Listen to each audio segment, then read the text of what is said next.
उपरपड़ारे कर्मा पूजा संपन्न। सुंदरगढ़ जिला बनाईर उपरपड़ा ग्राम रे प्रकृति देवी करमराणी पूजा संपन्न हो जाइछि। एही पर्व को अधिक सरस सुंदर करबा पई अंचलर विद्वान प्रकृति प्रेमी मानकु निमंत्रण करी पूजा को आरंभ करा जायतिला। एही पूजा को केन्द्रीकला ग्राम पंचायत सरपंच श्रीयुक्त उग्रसेन किसान एवं बनाईर वरिष्ठ सांबादिक डम्बरू प्रधान को मुख्य अतिथि भावे पाइथिबा बेले समस्त ग्रामवासी एही पूजा को भरपूर उपभोग करथिले। बनाई एक आदिवासी बहुल अंचल भाव में परिचित थिबा बेले एठारे बसवास करुथबा आदिवासी वर्षर विभिन्न समय रे प्रकृति माँ को नहीं नाना पर्व पालन करिथांती। करमा नाच एक भारतीय आदिवासी लोकनृत्य और प्रायतः आदिवासी संप्रदायर लोकनृत्य। पश्चिम ओडिशा, छत्तीसगढ़ और मध्य प्रदेश गंट ओराम किसान लोलह और अन्य संप्रदायर आदिवासी समर दयांक मध्यरे ए नृत्य पारंपरिक नृत्य हिसाब रे बहु कालरू प्रचलित। भाद्रव मास शुक्लपक्ष एकादशी दिन कर्मा उत्सव पालित हुए। आदिवासी सही समय रे समाने कर्मा देवता पूजा अर्चना करती और खुशी रे नृत्य प्रदर्शन करती। पारंपरिक ढोल मोहरी वाद्यर ताल सहित रंगीन पोशाक सहित तरुणा तरुणी एकत्रित नृत्य खूब आकर्षणीय होता है। देवी को पूजा कर सारिबा परे जणे गाण ए पूजार उत्पत्ति यार विशेषत्व विषय लोक कथा माध्यम उपस्थित लोक शुणाई था। विशेषकर पश्चिम ओडिशार संबलपुर, मयूरभंज, ढेंकानाल और सुंदरगढ़ जिले में यह पूजा पालन कराए। करम शुणी करम देवी पूजा कराए। भाद्रव शुक्ल एकादशी यह आरंभ हो किछि दिन पर्यंत चली था।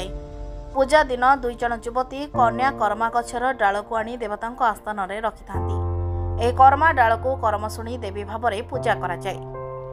यह सहित अंकुरित गजा, घास, फूल एवं देशी मद्य देवती को अर्पण कराए। पूजा परे युवक युवती माने मादलर ताले ताले नृत्य करिथांती। प्रायतः यह नाचरे गोड़ एवं विशेषकर पादर व्यवहार अधिक हुए।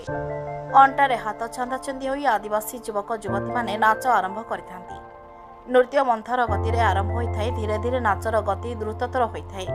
यह नृत्य ग्राम देवती आस्थान निकट होता है और राति सारा चली था। केतेक स्थल में यह 2-3 दिन धरी चालू रखा पर शेष में नाल किंबा नदी पठारे पूजा करिथिबा करमदेवी सदृश डाल को विसर्जन करी आसंता वर्ष को अपेक्षा करथांती।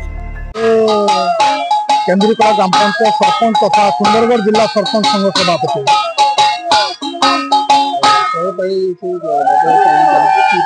आज देखु आज हूँ एकादशी तिथि रे आदिवासी गोटे परंपरा जे से माने प्रकृतिर सेवक भाव में आज करम रजा करम रानी महा आडंबर उल्लास रे यही जगार आम केन्द्रीकला ग्राम पंचायत उपरपड़ा राजस्व ग्राम रे आज अनुष्ठित होउची। आपण देखि पारुथबे यह एक प्रकृतिर परंपरा। आदिवासी समाज सबु बेले प्रकृतिर सेवक भाव में आज निश्चित भाव में से आपण मानकर कार्यक्रम माध्यम रे जनइबा को चाहूचंती जे से निश्चित भाव में से गछ को वृक्ष को पूजा करेंगे, पानी को पूजा करेंगे, पहाड़ को पूजा करेंगे एवं अनेक जहा जिनस आप देखिए प्रकृतिर सेवक भाव में आज यह एक उदाहरण जे करम रजा करम रानी गोटे कर्मा पूजार उत्सव यही जगार अनुष्ठित होची।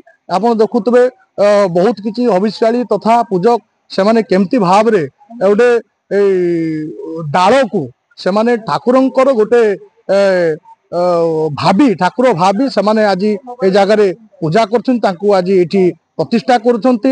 ए प्रतिष्ठा करबा समय आपण देखुतबे आज समस्ते आज एकत्रित होइछंती आदिवासी समाज तमा आदिवासी लोकंकर तथा आउ जन साधारण मध्य ए जगार उपस्थित है समाने आज ठाकुरंकर पई नाच गीत भोजन ए सब कार्यक्रम के आज राति तमाम आज राति सारा ए कार्यक्रम को समाने करेंगे। आसंता काली समाने यहाँ को विसर्जन करेंगे। पुणी ए विसर्जन साधारण भाव विसर्जन हेबनी ताकू घर को घर बुली बुली से प्रतिमा को बुली बुली से माने विसर्जन करेंगे। जहाँ पुणी ब्राह्मणी नदी गर्भरे ताकू विसर्जन करवा हबे। जो परंपरा चलती केते वर्ष प्राय यह आदिम कालरू विश्वास अच्छी जे आज दिन रे आदिवासी समाज रे जो कर्मा पूजा हुए करम राजा करम रानी पूजा हुए विश्वास अच्छी मान्यता अच्छी आमर मानकर भितर कठोर विश्वास अच्छी जे ए पूजा को जीए भी करिवो तांकर घर किंबा तांकर ग्राम किंबा जो अंचल परिवेश से जहाँ भी नकारात्मक मनोभाव अच्छी ता सकारात्मक हुए एवं जार भी मनस्कामना अच्छी ताहा पूर्ण हुए बोली आम समाज रे यह विश्वास रही को अंचल प्राय देखु तो विशेष भाव रे कर्मा पूजा को आदिवासी माने विशेष भाव रे पालन करती यह आमर पश्चिम ओडिशा रो जो आदिवासी अंचल ची सुंदरगढ़ केउंझर मयूरभंज आपनकर संबलपुर कुचिंडा तथा आमर पार्श्ववर्ती राज्य झारखंड ई अंचल एवं छत्तीसगढ़ जो आदिवासी बहुल अच्छी राज्य ये बहा आडंबर पालन करती। सुंदरगढ़ जिला कोईडा प्रतिनिधि सुरेश कुमार दास को रिपोर्ट मंथन लाइव।